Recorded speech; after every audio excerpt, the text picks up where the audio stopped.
You're watching KCCI, Channel 8, Des Moines, Iowa's news leader and home of live Super Doppler. This is KCCI News Channel 8 at noon.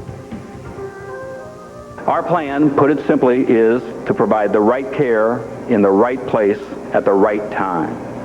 Business is booming for hospital construction in the suburbs west of Des Moines. Good afternoon, everyone. Thanks for joining us on this Tuesday. Leaders with Mercy Hospital Medical Center this morning spelled out plans for a new facility in West Des Moines. The announcement comes almost 2 weeks after Methodist officials said they're building a new hospital in the same area. KCCI News Channel 8's Michelle Parker joins us live from the newsroom. And Michelle, what will Mercy's hospital be like? Well, it will be a full-service hospital, but it's actually just one part of a $186 million plan for expansion for Mercy. A 40-bed hospital would be built in the West Lakes area near 60th and University in West Des Moines by Mercy. Plans also call for new ambulatory care centers in Ankeny and Pleasant Hill. At a news conference this morning, leaders also said they'll be renovating and expanding their main facility at 6th and University. That work will include improvements in neonatal care, surgery, and emergency services. Officials cite a growing general population, a growing aging population, and older facilities as reasons for their plans. We believe the plan is balanced and rational approach to meeting the diverse and growing needs of our community. The designs will improve efficiency and productivity and levels of care through efficient facility design. Now, Mercy officials say most of this work can take place without getting permission from regulators. They still have to find out if permission is needed for the West Des Moines Hospital. When do they hope to have it all complete then, Michelle? Well, this will happen over a 5 to 7 year period, all of these plans. All right, Michelle Parker reporting from the newsroom. Thanks, Michelle. Construction on the Iowa Events Center took a major step forward today. This morning, crews started pouring concrete that will be the main concourse of the Wells Fargo Arena. Over the next 2 years, workers will pour 22,000 cubic yards of concrete for the project. The arena is part of a larger project which will eventually include a Hy-Vee Hall, a high school Hall of Pride, and renovations to Veterans Auditorium. The Des Moines Botanical Center may soon be under new management. The Des Moines Waterworks says it is willing to take over operations of the center. That would save the city more than $400,000 a year in expenses. However, the city and Waterworks still need to work out the details of the transfer agreement. That transfer could take place as early as this fall. Well, Blank Park Zoo is adding on, a little bit more crowded now because the zoo unveiled its newest baby giraffe this morning. Cute. Billy Bob stands 5 feet 11 and weighs 150 pounds. He was born last month following 434 days of pregnancy. My hat's off to the mom. Billy Bob is named after former Governor Robert Ray and his wife, Billy Ray. Billy is president of the Blank Park Zoo Foundation. They say it's quite an honor to have a giraffe named after them. We find it very exciting. We have 8 grandchildren. This is the first one with 4 legs.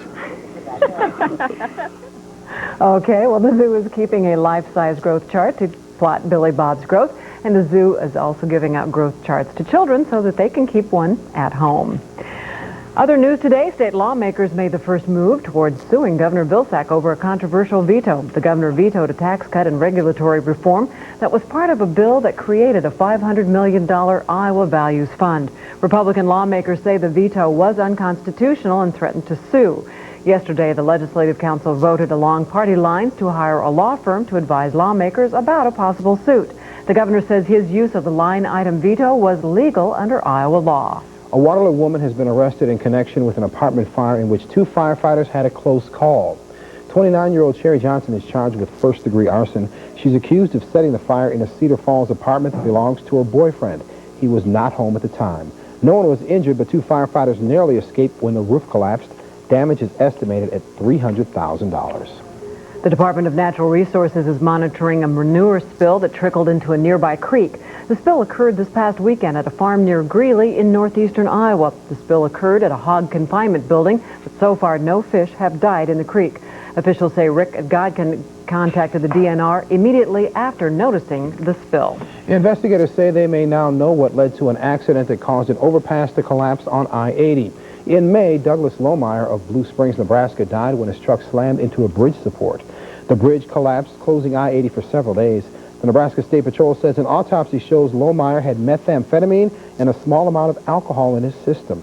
The autopsy also showed no evidence that Lohmeyer had a heart attack before the crash. Iowa now has a new license plate that will help fight breast cancer. The Susan G. Komen Foundation Breast Cancer Awareness License Plate was approved by the state legislature this year. They will cost you $35, but the proceeds stay right here in Iowa to help pay for screenings for underinsured and non-insured Iowans. It really gives a lot of awareness to breast cancer, to let people know that you can survive this disease, and to remind you to go and get your mammogram. Only 2 other states offer similar license plates. If you would like them, you may have to be patient because the machine to make the plates temporarily is broken, so unfortunately they're not quite available yet. Something available right now, nice weather today. Let's check in with Curtis to find out just how long it'll continue. Yeah, pretty nice afternoon ahead. The main difference today is temperature is not that much warmer, but humidity is that much higher. Yesterday at this time, we had some upper 70s and low 80s, but as I mentioned, a little bit more humid out there. 80 in Iowa Falls, Newton, the warm spot at 84, Osceola 81, and a few clouds in Rockwell City, 81 degrees. Again, humidity increasing as those dew points nudge up into the upper 60s. Temperatures then spike up on Wednesday to near 90 degrees and a few storms in our holiday forecast. We'll have the timing on those with our predictor computer model and 5-day forecast, and then I'll interpret it all in just a few minutes. Some of Mother Nature's own fireworks, Yeah, huh? could be. All right, thanks, Curtis. The search for the missing Baylor University athlete took a strange twist last night. That's when court documents indicated a friend of Patrick Dennehy murdered the college basketball star.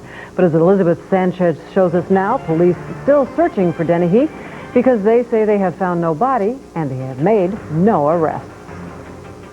An informant may have given police the break they needed in the hunt for Baylor basketball player Patrick Dennehy, who has been missing for nearly 3 weeks. Court documents, based on testimony from that informant, say Dennehy was shot in the head by his roommate, Carlton Dotson. Dotson has been interviewed by police, but right now, I do not know his whereabouts, and no one has been arrested.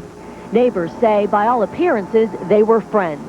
I mean, I don't understand how, like, a catty argument can just snowball into a homicide investigation. This affidavit says that Dotson stated to his cousin that his roommate, Dennehy, had pointed a gun at him as if to shoot him, and that Dotson shot Dennehy in the head with a 9mm gun. Students at Baylor University are shocked, and Dennehy's friends are looking for answers. Patrick is much more than a basketball player. He's the type of guy that, reaches out to young kids off the court and tries to, better other people's lives. Dennehy is considered to be a good student, but was kicked off the basketball team at the University of New Mexico for losing his temper. Elizabeth Sanchez, CBS News, Waco. Still to come on the news at noon, the Catholic Church brings in a replacement for Cardinal Bernard Law in Boston. Why the church says Sean O'Malley is the man to help that diocese get past a major sex abuse scandal. Some doctors say a drug to remove wrinkles may also help remove back pain. We'll show you how coming up after the break. Closed captioning of KCCI News Channel 8 is provided by the Iowa Clinic. Learn more about our physicians and specialties by visiting iowaclinic.com. You're watching KCCI News Channel 8 at noon. Iowa's news leader with Molly Cooney, Marcus McIntosh, and meteorologist Curtis Gertz with exclusive live Super Doppler weather. This is KCCI News Channel 8.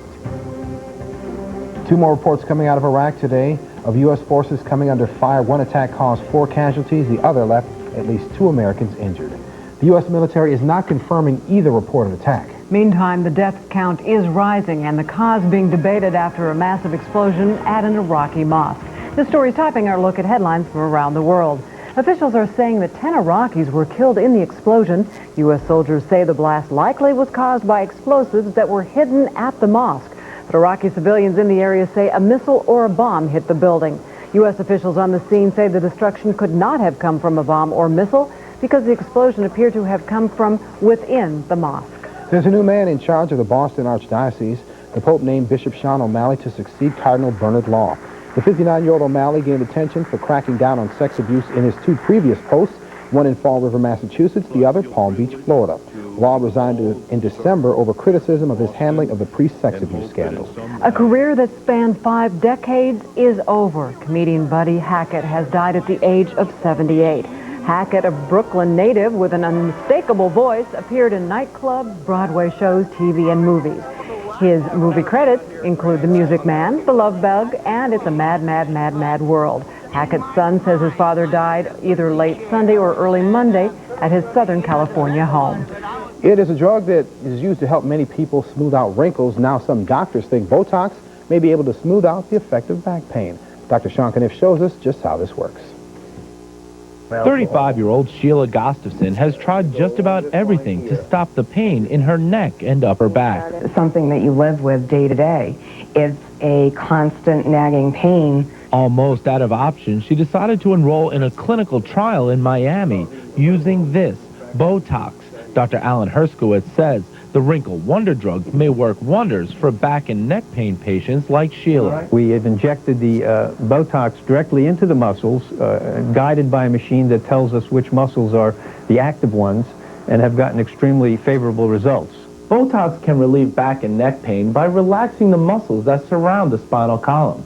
But now researchers are beginning to understand that Botox also has a direct effect on the pain fibers. Normally, a pain impulse is passed from nerve to nerve by triggering the release of specific proteins called neuropeptides. Botox effectively blocks the release of the neuropeptides, and the painful impulse can't be transmitted. Dr. Herskowitz says the shots really work. Relieving their pain and spasm enable them to continue with a normal life without taking medication. That's what Sheila is looking for, a normal, pain-free life again. She should know if it works in a few weeks, and she's mindful that if it does, it will have to be repeated every few months. Botox is not permanent. Dr. Sean Kniff, CBS News. Much warmer temperatures on the way as the highs climb up into the 90s. Super Doppler forecast next.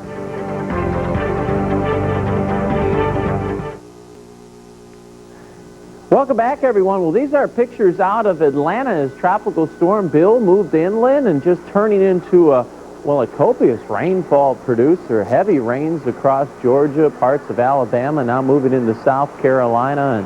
And boy, it's actually still raining right now in Atlanta, over after about 2 to 3 inches in some of the suburbs. So a couple more inches on the way, and alleviating any drought concerns down in the southeast, not that they had any. Currently, right now, we have some clouds forming out there, and it's a fairly pleasant afternoon for the 1st of July, but the thing that's different is the moisture in the atmosphere. Dew point now up to 69 degrees, moving into a range that is uncomfortable. Notice the temperature 81, but you factor in the humidity, the heat index at 84 degrees. Skies partly sunny and a falling barometer. School net stations out there, Ankeny Christian Academy at 80 degrees with light winds. And then as we head over to Sully Christian at 81 degrees with winds out of the south to southeast at about 3 miles per hour. Again, dew point measures the amount of moisture in the atmosphere. The 50s is what was over the area yesterday. That's why it seems so much more comfortable, even though the temperatures are the same.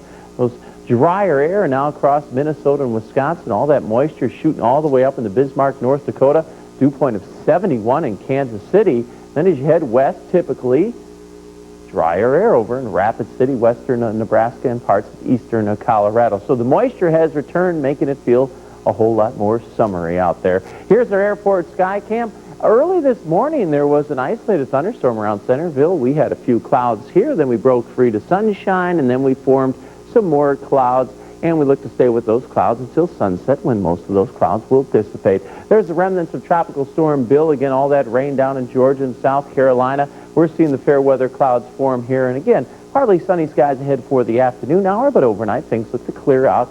Again, the humidity increasing out there. Then as we move over about the next 24 hours, we're going to watch a frontal boundary start to slide our way. By Wednesday night, it could fire a few storms in extreme northwestern Iowa. Predictor computer model does a good job of breaking this down. 7 o'clock tonight, most everybody dry out there, but there is a front down to the south, and with the moisture, an isolated risk of just a few thunderstorms southeastern Iowa. Then Wednesday, just a hot and humid day with everything kind of capped in the atmosphere. Then this front will move in Wednesday night with an outside chance of a few thunderstorms as we head towards the midnight hour. And then where that front parks, on a Thursday will determine if we fire a few more thunderstorms as we move into the evening. So things change and become a little bit more active later in the week. But today, just a humid one out there with a high about 86 degrees, with the heat index climbing to near 90, southeast winds at 5 to 10. Then tonight, some evening clouds dissipating late, 66 winds out of the southeast, continuing at 5 to 10. Here's your 5-day forecast.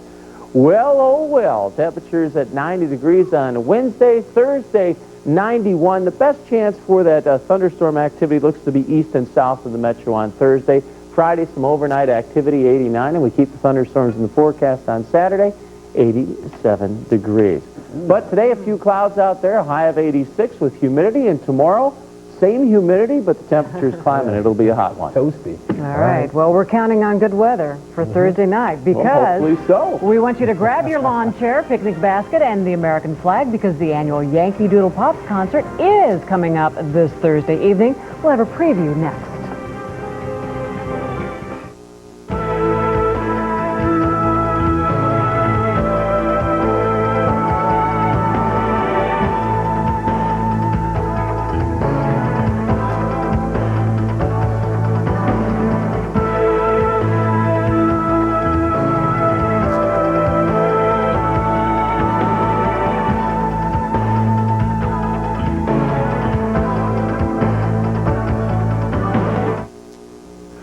up-to-the-minute weather information, day or night. Call the live Super Doppler 8 forecast at 247-8880. Sponsored by Pizza Hut. It's fast becoming a family tradition to bring a blanket or a lawn chair to the west side of the Capitol every July 3rd to hear the wonderful music, watch fireworks, and enjoy an American holiday. More than 75,000 people took part last year. The Yankee Doodle Pops concert is this Thursday evening, and my guests are here today to tell us what we can expect this year. Joseph Genta, of course, is the conductor of the Des Moines Symphony, and the MC of this year's concert is Dan Karcher, editor-in-chief of Midwest Living magazine. Thank you both for coming in.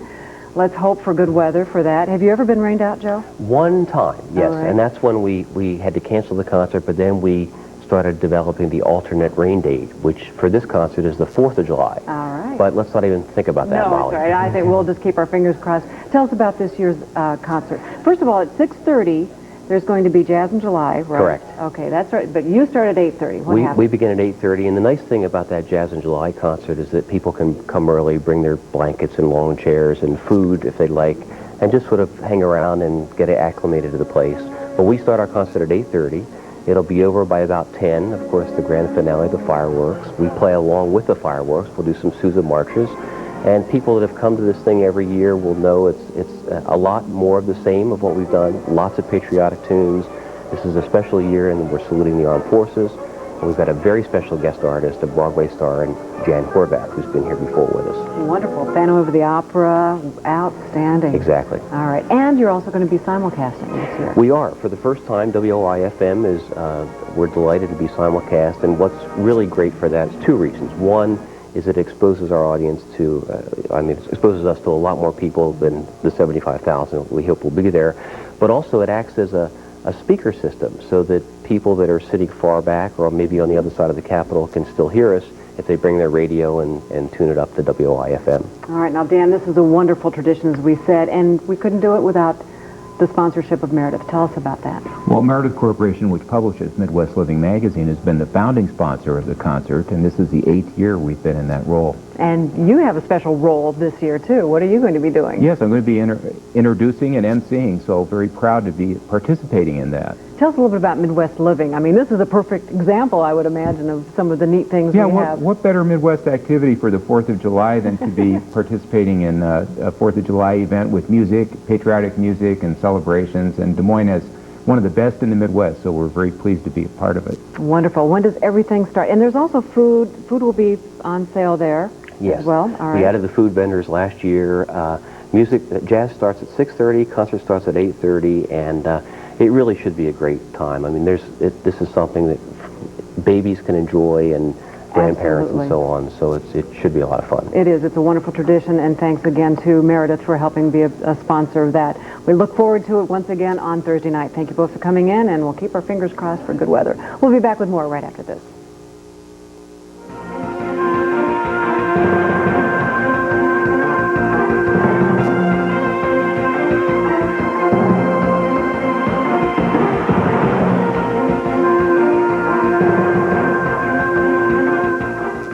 Curtis is here with one more look at the forecast. Very warm afternoon. The one thing you'll notice, a few more clouds over yesterday and a lot more humidity out there, high at 86 degrees. Wednesday, highs climb up into the 90s, and then a little more active pattern. Not widespread thunderstorm activity, but a chance mainly overnight, Thursday, Friday, and Saturday. Just not Thursday night at 6:30. At exactly 6:30. Yeah, Keep an eye on all that. right. Yep, I'm gonna part the clouds. Thanks a lot, Curtis. Thank you for joining us today. Have a good day. We'll see you back here tomorrow.